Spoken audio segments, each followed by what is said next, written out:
you want it on this computer? That's fine. I was going to do it on mine, but it says I don't have permission. Okay, we're fine. Just keep admitting people. Okay, you don't want to do the pinning thing because it records that view. Okay. Okay. These numbers are based on a 45-minute call. Okay.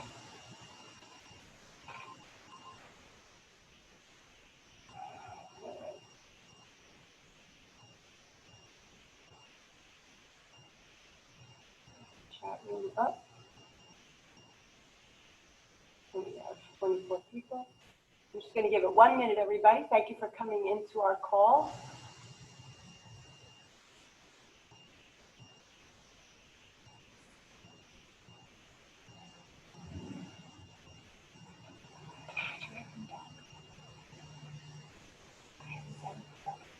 Nope.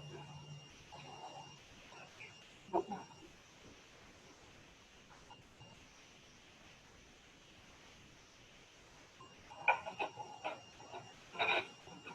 Political call.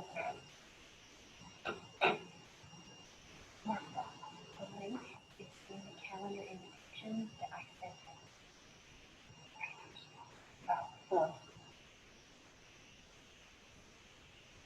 It's okay, forget it when he comes in. Okay.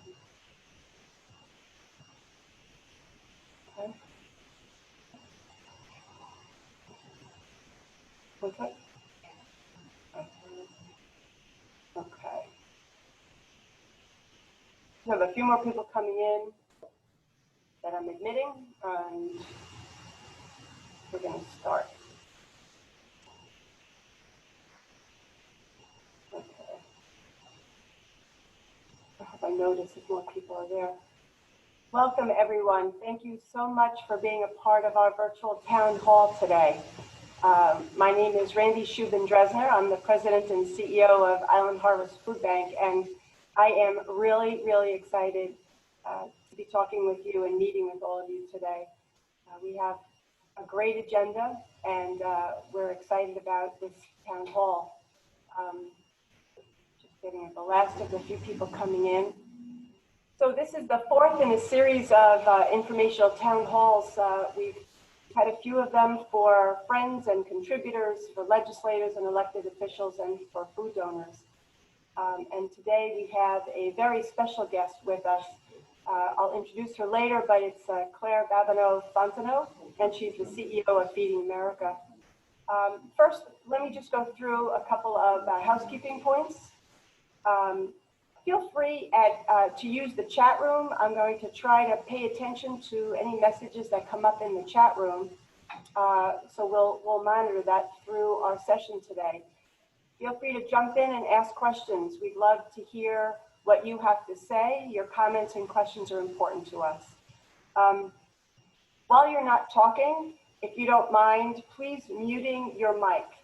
We find that on these Zooms, when even just a couple of people have an open mic, we tend to get some feedback, and we don't know about it till later. So if you could just remember and help us out with that. I'm going to keep mine on, and our special guest will keep hers on as well. And with that, and just a few more people coming in, we're going to start our session. Terrific. So, welcome everyone. It's great to have you with us today. We have a lot of things to cover with you. I'm not sure if our board chair has come in yet. If not, Doug, when you come in, if you could send me a message on chat so I'll know you're there and I could have you say a couple of opening remarks. So we're at a very important point of our coronavirus response work. We have at Island Harvest completed our fiscal year at June 30th. And so we have a lot of numbers to report to you, a lot of interesting things that we've done that we want to speak to you about. I want to start off with a story. I had another story. Hopefully I'll have a chance to share it with you later because something just happened that I'm really excited about. Last week, at the end of the week, we received a huge shipment of diapers from New York State. We have a couple of pallets, a lot of pallets in our warehouse. And we also got from another source a couple of bags of baby food that somebody just walked in the office the other day and gave us this big bag of baby food formula. It's been sitting there, and I picked up the formula, and I brought it over to my colleague who does our community engagement work. And I gave her the bag and said, I'm not sure if you could use this yet. If not, I'll get it into inventory right away. But I was running around and needed to just leave it somewhere. So she called me a few minutes ago. Sure enough, we had a young woman just call us on the phone, literally within the past half hour. She just gave birth a week ago. She has no job. She has no money, and she's a single mom. And she called us for help. She doesn't have formula at home, and she doesn't have enough diapers either. And so how excited were we to be able to turn this around so quickly. That young mother is on her way into our office to pick up all the supplies that she needs to get herself together. And my friends, that is why we're here doing the work that we do, and we can't do it without your help, and so we're really grateful for that. I wanted to share that story with you. Let me take the time right now to introduce our very special guest. Claire Babineaux-Fontenot is the CEO of Feeding America. Many of you might know that Feeding America is the nation's largest domestic hunger relief organization, according to Forbes. Feeding America is a nationwide network of 200 food banks, and together we work with about 60,000 community food pantries and meal programs all across America. Together, the Feeding America network provides more than 4 billion meals to help over 40 million people across our country who are struggling with food insecurity. We are honored that Claire has come to Feeding America. She has a storied background, and I'm honored that she's taking the time to be with us today to talk about some of the work that's going on nationally, and I'll speak about some of the work that's happening here on Long Island. So Claire, would you say a few words?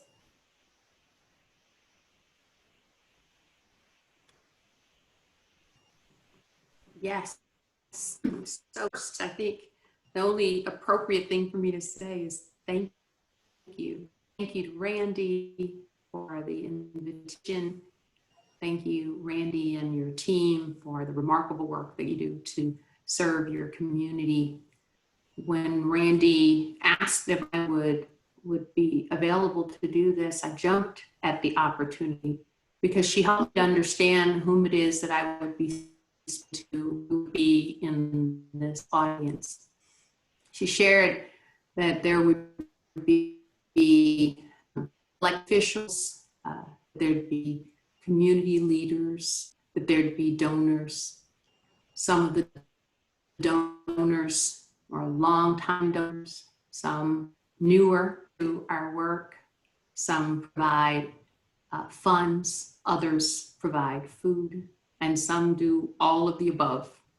So I can't think of a better place for me to be than here with you right now. Thank you sincerely for everything that you do. And what you do really matters, especially now. As Randi talked about those statistics, I remember quoting those a lot. I remember I came into this role in October of 2018. Not terribly long after that, we received the USDA statistics on food insecurity in America. And those statistics were for 2018, the year 2018. And I looked at those numbers and I thought, oh my goodness, this is just terrible. How could it be that in this country that has so much, that there would be nearly 40 million people struggling with food insecurity? How could it be that at the time, the best statistic was that we threw away 72 billion pounds of perfectly edible food went to landfills, not counting household waste? How could that be? This statistic also about what Feeding America's network is able to provide to communities, 4.5 billion meals. That sounds like a lot. And it really is. But those numbers, every one of them has changed. Our estimates are in some work that we've done with McKinsey and some other work we've done internally inside of our network has some really significant, suggesting that there'll be some really significant increases in food insecurity rates in the country as a result of this pandemic. And we used, a lot of the data that we used was based upon what happened as a result of the Great Recession. During that recession, some rather staggering statistics along those lines were that it took 2 years before the food insecurity rates peaked. And it took 10 years to return to pre-recession rates of food insecurity. So those statistics that Randi shared actually represent the first time that 37 million, us feeding approximately 40 million people, that represented the first time since the Great Recession that we've returned to pre-recession rates of food insecurity. Our estimates are that the numbers are going to climb to 53 million from that number. And I know that that's a very, very big number. And I know that it's gone in the wrong direction so far. But I have to tell you, I have so much confidence in our ability as a society to change this. That's one of the reasons I jump at the opportunity to talk to people like you, because you're the ones who find it in your hearts to be advocates and help your neighbors in the way that you do. And I think with the help of people like you, those estimates become just that, estimates. What could have happened, not what will.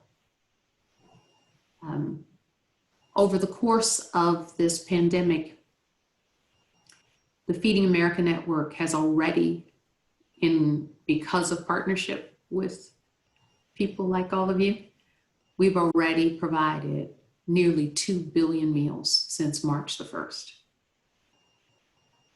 Food bankers like Randi and her team around the country have needed to address shrinking demand,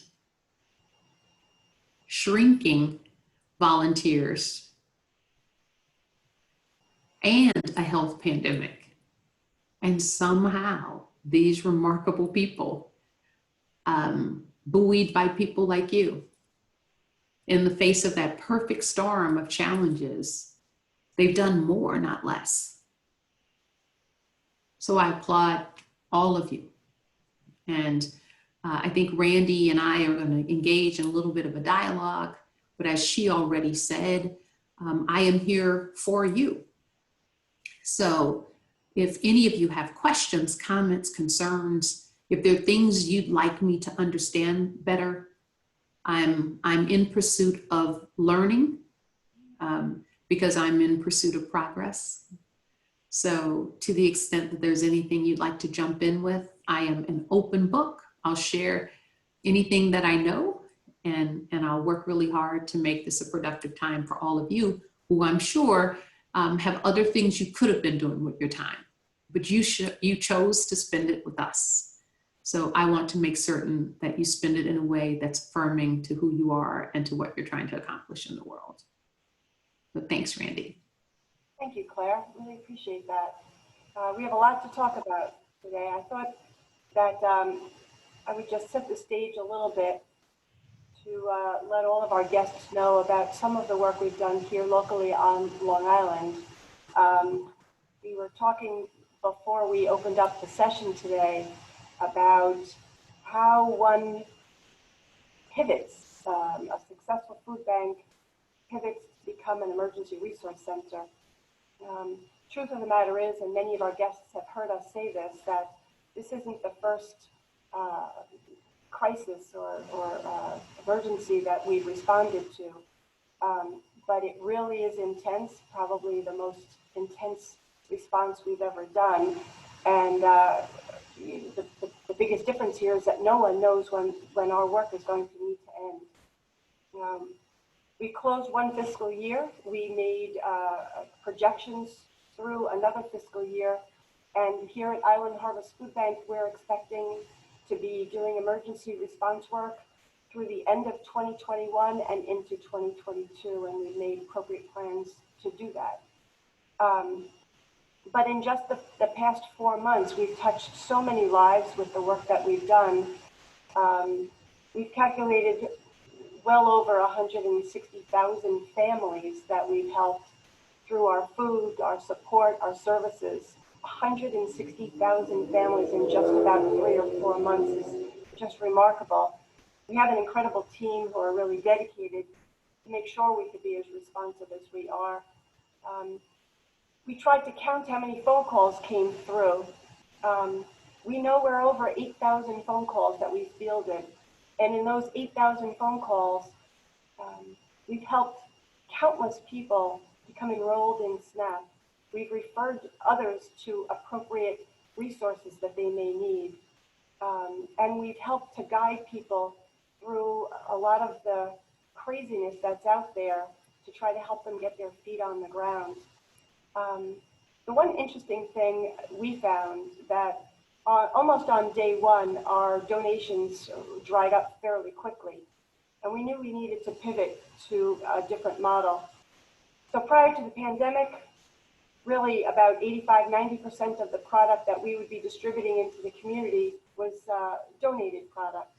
And almost instantaneously, we became an organization exclusively purchasing food. And knowing that the community would help us and support us with contributions, all of you, many of you have helped us in that way. And so in all, we increased our purchasing by over 538% from the same time last year. That's a pivot. Our food products, we have distributed well over 6 million pounds of product in just about 3 or 4 months period of time. And distributed not just food, but on top of all the food we've distributed, we also distributed tens of thousands of PPE equipment that generously came to us from Nassau County, Suffolk County, and New York State. And so we're grateful for that support. In addition, we knew that there were many people who were homebound. They couldn't leave their homes because they were not able to get out. They might have been impacted by the virus themselves, or they were worried, senior citizens and veterans and people with disabilities. And so we completely changed our home delivery program, renamed it to become the Harvest to Home Delivery Program.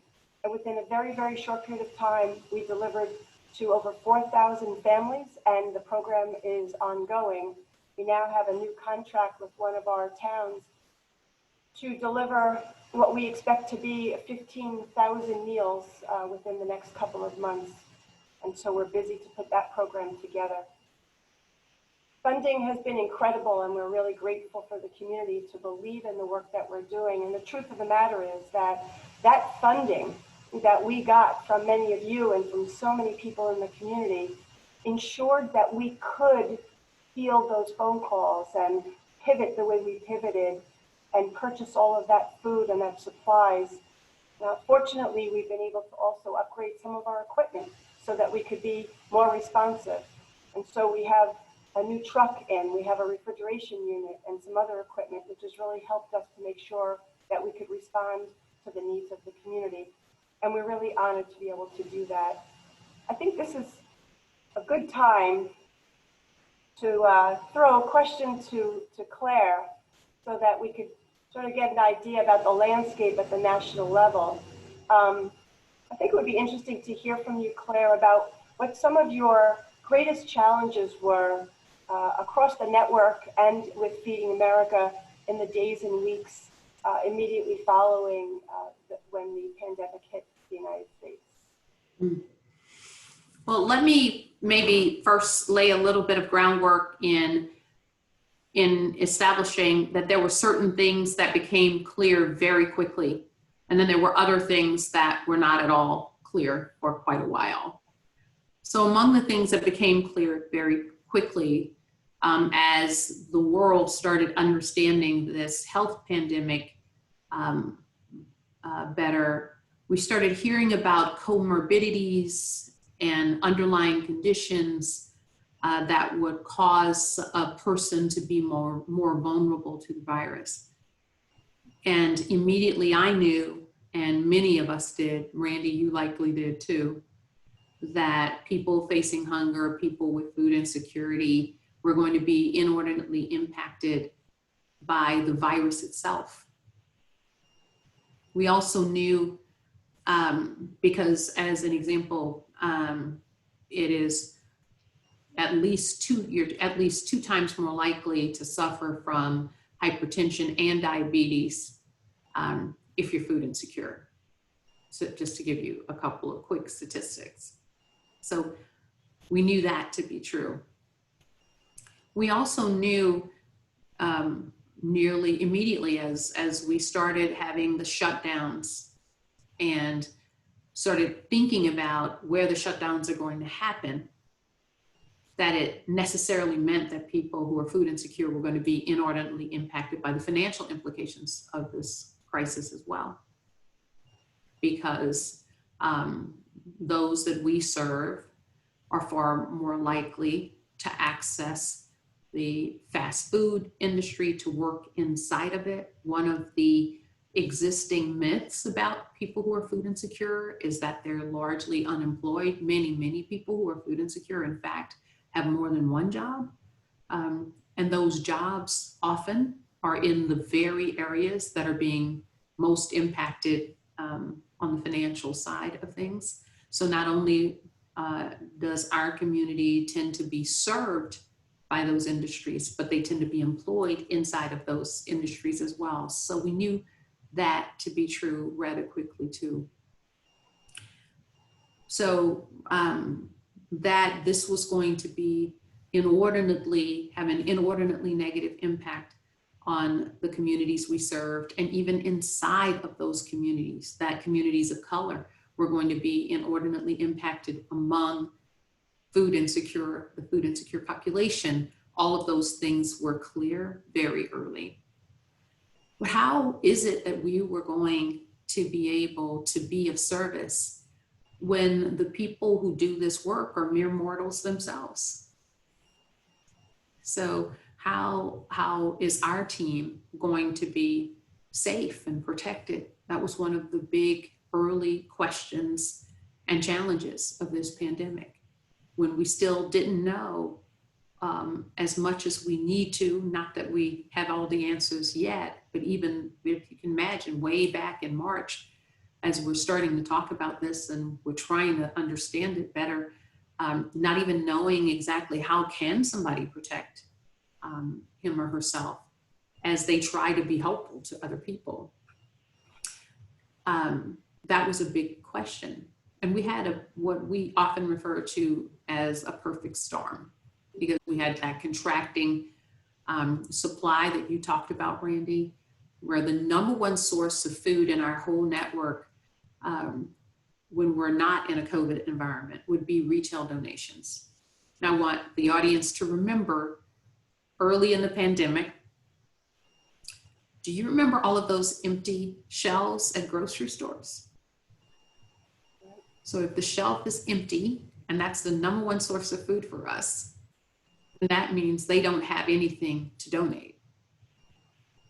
And then what we needed to find foods to provide that didn't require a lot of touch, a lot of contact, in the interest of safety and efficiency for everyone involved.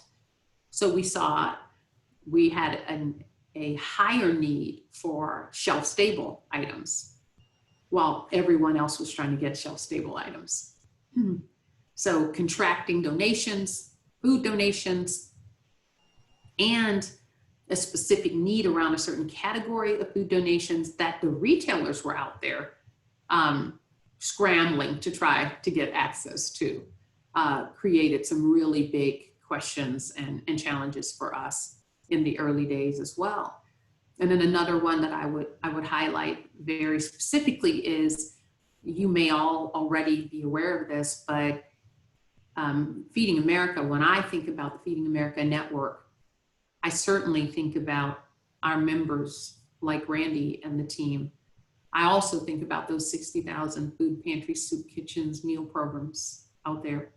And I think about the 2 million volunteers that we have that are working inside of those agencies and inside of our food banks. The people who volunteer inside of our network are inordinately over the age of 65. And therefore, there was special risk for our volunteers as well. So, and then by the way, the network includes all of you. So all of the people who help us, all of us were in the middle of a storm. And someone taught me this expression, and you guys have probably all heard it before, but it was the first time that I ever heard it, or maybe the first time I ever processed it, which was same storm, different boat. And that concept has never been more meaningful to me than in the middle of this. So when we started getting this remarkable increase in demand at peak, 70% increase on average, we had certain food banks who saw 400% increase in demand, nearly overnight. So this is happening right in the middle of a health pandemic where we're having challenges around donations, et cetera. So those are some of the key things that I would say. Randi, with your indulgence though, I would like to speak to the resiliency of our network. You talked about some of it already, that you guys are inordinate. Number one, I've never worked with a group of people, and such a large group of people, who were so focused on being helpful to other people, who are so mission driven, who wake up every morning thinking about how am I going to help my neighbor to do better. And it is so affirming for me. It's one of my privileges that there's so many people out there who in the middle of this pandemic feel helpless. They see this crisis unfolding outside of their windows or on the television, and they don't know what on earth can they do to be helpful. All of you, not only do you know, but you are actively being helpful. So when I think about what you were talking about in terms of the innovations, the way you guys turned on that dime and started repurposing what you were going to do, that has happened all across our network. New creative methods for accommodating the fact that we had a shrinking volunteer base, where at the same time that our volunteer base was shrinking, there are people who were being dislocated from their jobs. And in some of our food banks, we actually thought that through and started hiring some of the people who were dislocated from their jobs and had them to come into the food banks. Shrinking supply.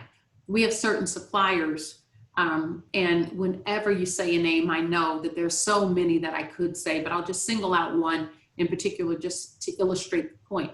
General Mills actually created a line that was just for us, of first run food, just for us, knowing that there was no way that was ever going to have a yield for them in money, but this was bigger than money for them. So the resiliency of our network, but the resiliency and the generosity of the American public are what really will help us to emerge from this better than we were before it started, I believe, ultimately. But those would be those key concerns, Randi. Thank you. A great time. If anybody has any questions or comments they'd like to ask us, you could do it either in the chat room or you could unmute yourself and feel free to ask any question you might have for Claire or for me at Island Harvest. You know, I'm really touched by so many things that have happened over the past couple of months. I've been at Island Harvest for a really long time. I've been in the nonprofit world for a long time, and I know how generous people are. We've seen it. We've felt it at many of the disasters we've responded to. But this one has been different.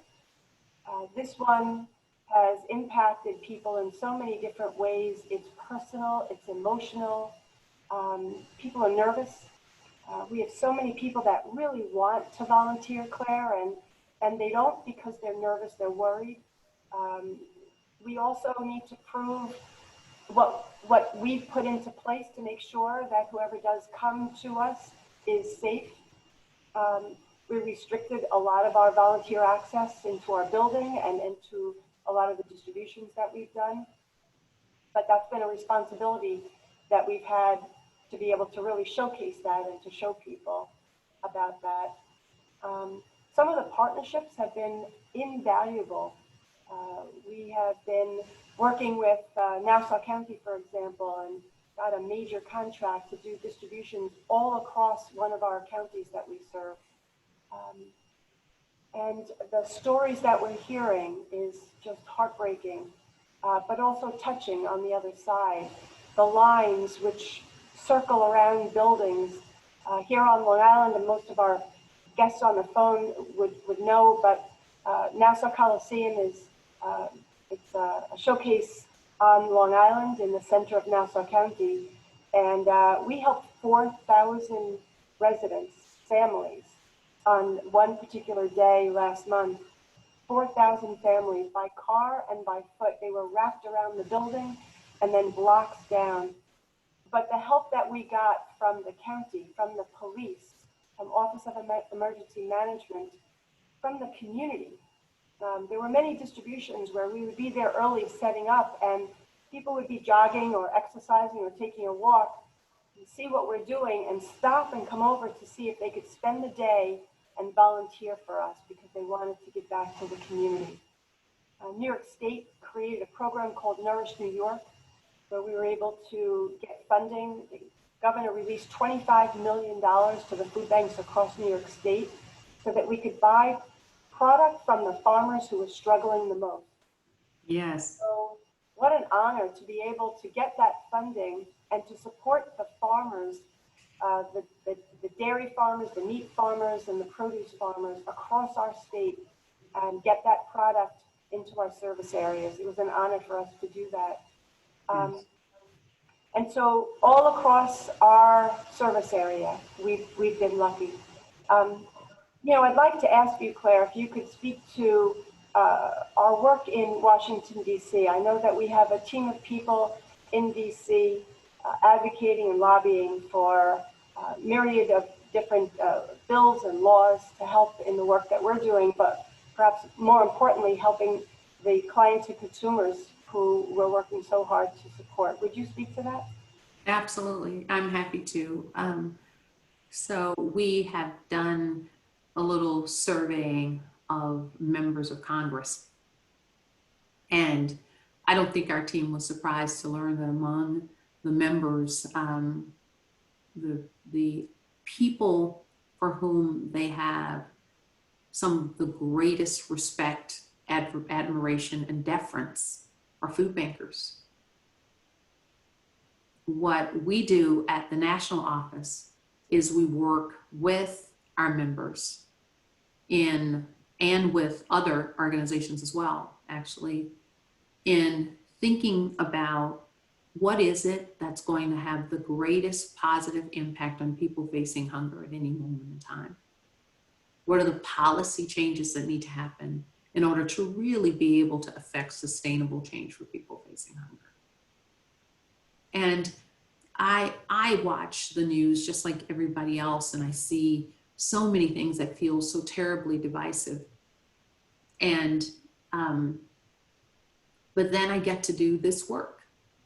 And not only do I get to see collaboration among members of the donating public, but I actually get to witness bipartisan collaboration on hunger sometimes too.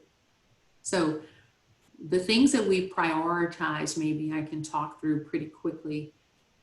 Our number one priority is the Supplemental Nutrition Assistance Program, formerly known as food stamps.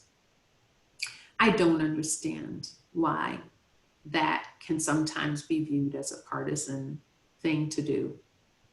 When you look at the most efficient, effective, sustainable ways to help people to move out of food insecurity, that has to be on the top of your list. We know for a fact that for every $1 that this remarkable network can provide, SNAP can provide 9.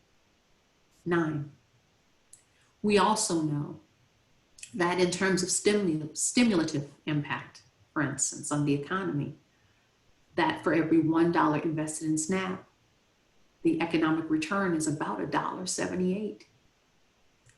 And when you think about it, it really makes sense. So if you provide someone with a resource that's only valuable if they use it,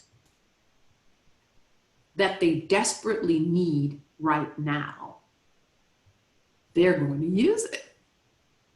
And we have data on how quickly people will access the benefits that are on their EBT cards. They look like little debit cards. I don't know if any of you have seen them before. They look like little debit cards, and you go to a grocery store and you can do things that actually are with that card that are helpful to your local communities. You can use them right there in your local communities. And then those challenges that we talked about that often happen inside of food banks, we're trying to work our way through how to deliver food to people in a way that's going to be safe for everyone involved. You have less of a challenge if the person is on their own going into a store and accessing what their family needs and evaluating for themselves in a dignified, affirming way what it is that their families need. So we have been staunch advocates for SNAP, and that is our number one item that we, in the next round of stimulus, that we're actively asking Congress, and we'd ask anyone within the sound of my voice to please use your voices in support of SNAP. It used to be a bipartisan program. It should be a bipartisan program. And it's right now more than ever, people need it. What we're asking for is a 15% increase in SNAP benefits, just a 15% increase in SNAP benefits. We're asking for the minimum amount that a person could get on SNAP to be somewhere around $30 in a month. Some people get more like 16 might be the minimum, $16, $18. Can you imagine being a senior trying to get what you need and not have to make choices between food and your prescriptions? If all that you're getting is $16, $18 because you happen not to have been evicted from your home yet, it's a really powerful program that helps in so many ways. So we're asking for that. We're also asking that Congress continue with pandemic EBT. So Randi, you and the team do a really good job of talking about how many children in our communities need help with food. That across the United States, about 23 million children rely upon free or reduced lunch. That for many of those children, the meals that they were receiving at school are the only consistent access that they have to a nutritious mix of food. So imagine when the schools close, what did that mean? So these families that were struggling to feed their kids, they then have additional struggle if the kids are at home all day long. And I've got kids, they don't call themselves kids anymore, they are in their 20s. But I have to tell you, for some reason, when you can't go out and do the other activities you were doing, it's far more likely you're going to actually consume even more food inside of the house. So pandemic EBT, what it's designed to do is for families who have children who, qualify for free or reduced lunch, it adds benefits to that EBT type format so that you actually get additional money to help pay for those kids. And it's on average about $5-ish per day. So we have not advocated for things that we believe would be an inordinate burden on the fisc. We have, and we always will, advocate for things that we have a data-informed view that it would be particularly helpful for people facing hunger in lots of ways. So that's the big thing that we're asking for. Now, we've also asked for things that are directly related to our food banking network, and we've been able to, together with members who have testified before Congress, who've leveraged their great relationships, we've been able to get additional allotments of food and additional allotments of funds in the last 2 bills that were passed. We received funding in both of those. And those were really important because there are lots of food banks who didn't have the same donor opportunities in terms of getting food. So we've been able to help our food banks together to get significantly more food. So in the next bill, we're also asking for some additional funding. And our main focus for that funding will be on capacity building. Because as you might imagine, those 60,000 food pantries and meal programs around the United States, not all of them are in the same position. Some of them are really small. They're in the basement of a church. They don't have refrigeration. And if past is prologue, and if people are continuing to struggle for 10 years the way that they did in the last recession, well, then we're going to need to really build up our infrastructure so that we're better positioned to provide the nutrition that people need. So we don't want to only make certain that that people's bellies are able to be full, but we want to help people to get access to food that will help them to flourish. So that means produce and other things that are not shelf stable, but we don't have the capacity throughout our system right now to be able to take on the food that would be required. So that is something else that we're doing. So those are our 3 biggest priorities in the coming legislation. We've been, I think, rather successful throughout the pandemic in helping Congress to see a path forward to do things that are going to be focused on helping people, the most vulnerable members of our society. And we wouldn't be able to do that without the credibility that was already established before the pandemic because of our association with people like all of you and because of the hard work of people like Randi and her team. Well, thank you, Claire. You know, I think it's the appropriate time to mention that through a lot of the work that your team has done in DC, an incredible program has come about for the food banks across the country through the USDA and those food boxes. So similar to what happened in New York State with Governor Cuomo and Nourish New York, we have gotten access to a USDA program where the farmers are able to sell their product to distributors, and the distributors are giving the product to the food banks across the country. And at Island Harvest, we are recipients of about a half a dozen to a dozen truckloads every week. We have received millions of pounds of really good, healthy, nutritious food from our farmers, produce boxes that we could give out to senior citizens and to people who are homebound, who don't normally have access to that incredibly great food. So we're glad to be a part of that program, and we appreciate all of the work of the team at Feed America who helped to facilitate that. So thanks. Well, thank you. We're glad to be of service. I think I've heard people talk about food scarcity, and I know that in fact our issues in the United States are not that we cannot produce enough food to feed our people. Is that we've had these moments with the lack of matching of that food with the people who need it the most. And part of what we aspire to do is to make certain that that matching happens, and that instead of going out to fill the landfill, that it fills bellies of little kids who need it. So it's been a great match. Yes. Great match, and we love it. You know, we only have a few minutes left, and I thought it might be good. Well, there's a big gift that Feeding America got that I thought maybe for a minute, if you could just talk about that very large gift. I have a quick story to tell, but I also thought it might be good for both of us to close with some thoughts about where we are headed for at least the next couple of months, for some projections about the kinds of work. So would you talk about that special gift first? Yeah, I'll try to make make that story brief, though I doubt that I'll ever forget the circumstances.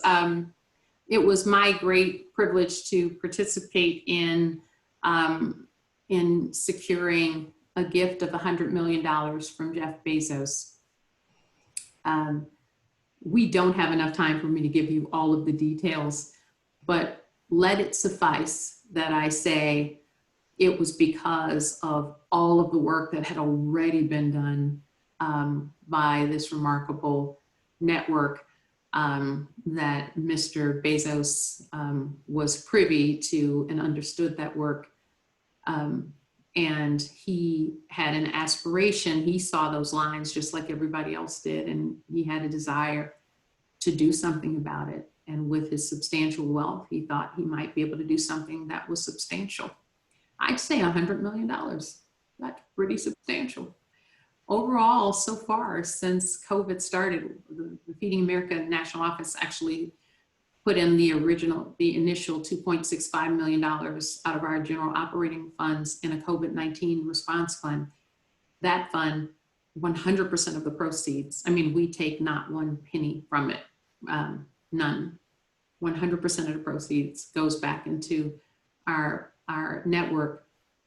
So in addition to that $100 million, we had another over $200 million, plus another $94 million that we're just so privileged that we've had an opportunity to share that with our members in a way that I hope has been meaningful to all of you.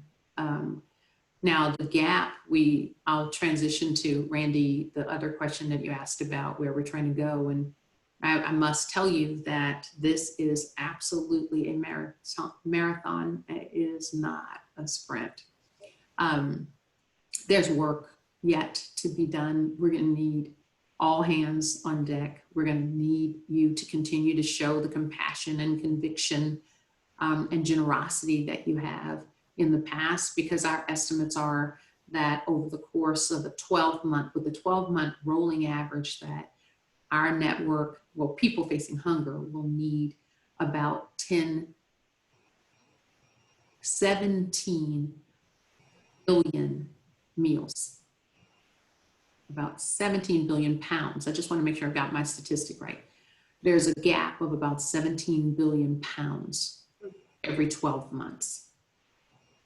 Our network believes that with all the stretching that we can do, that we can accommodate about 7 billion of that 17 billion pounds of food that's needed. That translates into an 8 billion meal gap that we don't have the capacity to fill right now. So it's going to be all hands. We're going to need to continue to work on policy. We're going to need to continue to ensure that that people understand that hunger exists here. One of the biggest challenges I anticipate that we're going to confront going forward is that those lines they won't be on the outside after a while, but that they will be on the inside of buildings. And that people will forget that they're there. Awesome. Thank you for that, Claire. Again, I just want to remind people, if you have any questions, feel free to use the chat room. This has been an incredible experience to be able to share more than just what's going on here at Long Island, but also what's going on around the country with respect to our response work for people who are struggling during these very, very difficult days. We have a really special story that happened recently. Our community engagement team is the team that fields all those thousands of phone calls that are coming in. And one of the calls came in from a chef who had been injured just before the pandemic hit. And he was in the hospital and learned that he needed to have his leg amputated. And soon learned that his insurance wouldn't pay for the surgery to have his leg amputated, nor would they pay for a prosthetic leg for him. And he went home from the hospital very depressed. He was the major wage earner in his family and turned to us for help, but was really struggling. And so our team wrapped their arms around this family, as they do every family that we work with. And we helped them become enrolled in SNAP. We helped them with a lot of referrals and resources in the community. We, of course, gave them food and supported them. But what I'm really proud of is this is an example of how we wrap our arms around the people that we're helping in the community. Our team found a prosthetic leg that somebody donated to him. And so the man was able to put his 2 feet on the ground, get a job back in a restaurant, and support his family again. And he's in touch with us and has told us how much his life has changed and turned around because of the support that our team was able to give him. That's an example of one of the thousands of phone calls that we field and the thousands of people we become in contact with. It happens here on Long Island at Island Harvest Food Bank, but also around the country. We're honored to be part of an incredible network of 200 food banks like Island Harvest, serving just about every county in this country to make sure that people don't face that pang of hunger when they go to bed at night. And we're honored to be working with all of you who are joining us today on this Zoom call, because in one way or another, you have helped us. You have stood next to us and behind us, holding our backs up, and in front of us, paving the way forward so that we could be there for all the people in our service area who need help. And so we're grateful for that. And I want to thank all of you who have joined us on the phone. And Claire, I'm honored to be part of this network, working side by side with you and our colleagues across the Feeding America network, and looking forward to what the future holds for us and how we could continue to respond to our neighbors who are in need. Well, the honor is mine. Thank you so much again for the invitation. Thanks to every one of you who are helping. May I end with something, if you don't mind, if I can indulge me for just a moment? Back before I started working at Feeding America, I was a lawyer by trade, a tax lawyer in particular. And I remember a little kid at my son's preschool when I went to career day to talk about what I do for a living. I was describing what it meant to be a tax lawyer, and the little kid started doing this. I don't know if everybody can see it, but let's just say that doesn't mean winner. And I really struggled to explain what it meant to be a tax lawyer. One of the things that I often ask when I have a chance to actually meet people in person, I will ask you all right now virtually, which is, I wonder what you tell people you do with this food bank. Whomever it is that you care the most about, whether it's your grandkids, your kids, your grandmother, your mom, your spouse.